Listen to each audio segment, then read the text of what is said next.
Welcome back. Have you ever fallen for someone so perfectly wrong it felt perfectly right? If yes, then buckle up for The Right Kind of Wrong, a story where rules are shattered, hearts are tested, and the lines between love and chaos blur. Forget Mr. Right, there's a new type in town, Mr. Wrong, but in the best way possible. We have not selected this book randomly for you, but the reason of its selection is that it is not a normal book, but a winner of the Financial Times and Schroders Business Book of the Year, 2023, a behavioral scientist notable book of 2023, a revolutionary guide that will transform your relationship with failure. So let's start without any further ado. We will discuss this in 5 parts for easy understanding. Part 1 is the protagonist's journey. The story begins with the introduction of our protagonist, Sarah Bennett, a young woman in her late 20s who returns to her hometown of Willow Creek after years of living in the bustling city of New York. Sarah is portrayed as a fiercely independent and introspective individual, grappling with the disillusionment of her failed career and the dissolution of her long-term relationship. Haunted by a sense of aimlessness and disillusionment, Sarah embarks on a journey of self-discovery and introspection, determined to find meaning and purpose in her life. Her return to Willow Creek serves as a catalyst for profound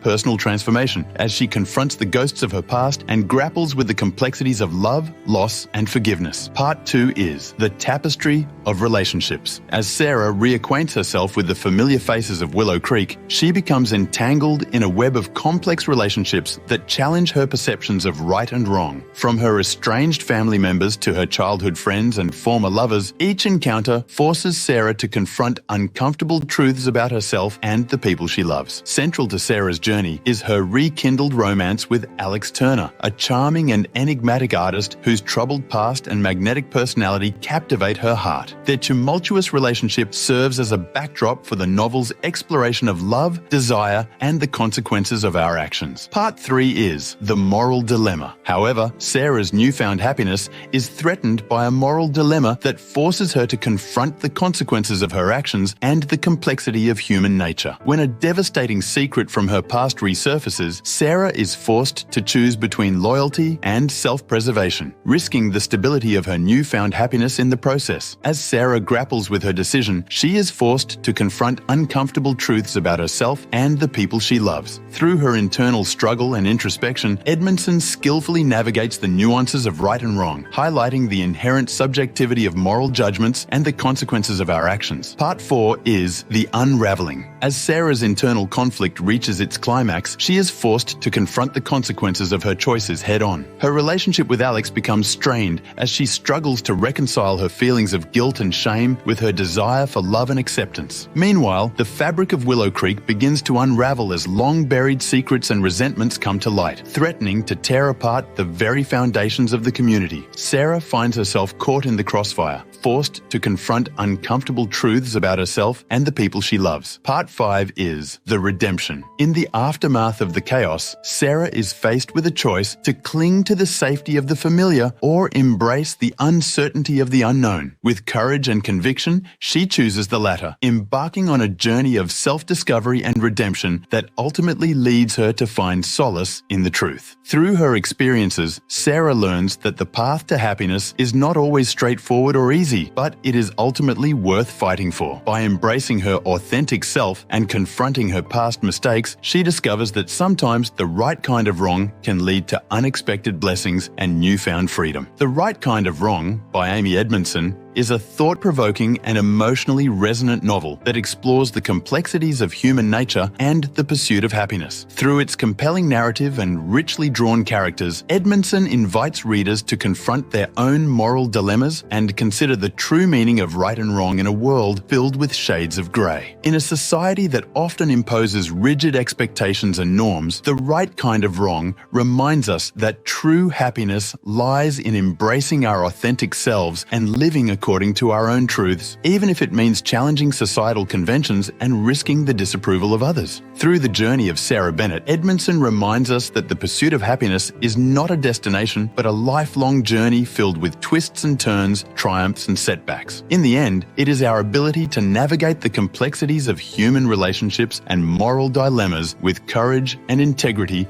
that defines our capacity for happiness and fulfillment. Now, let's have a look on the important lessons we learn from from this novel. Number 1. Failure can be a teacher. Not all mistakes are bad. Intelligent failures offer valuable learning opportunities for innovation and progress. Number 2. Psychological safety is key. Fostering a culture where people feel comfortable speaking up and learning from mistakes is crucial for success. Number 3. Challenge assumptions. Questioning the status quo and exploring unconventional ideas can lead to breakthroughs. Number 4. Embrace vulnerability. Authenticity and open communication are essential for building trust and fostering deeper connections. Number 5. Redefine right and wrong. Morality isn't always black and white. Navigate personal values and societal expectations thoughtfully. Was this book helpful for you? Please tell us in comments because this helps us to improve things for our viewers. And don't forget to like and subscribe. Thank you.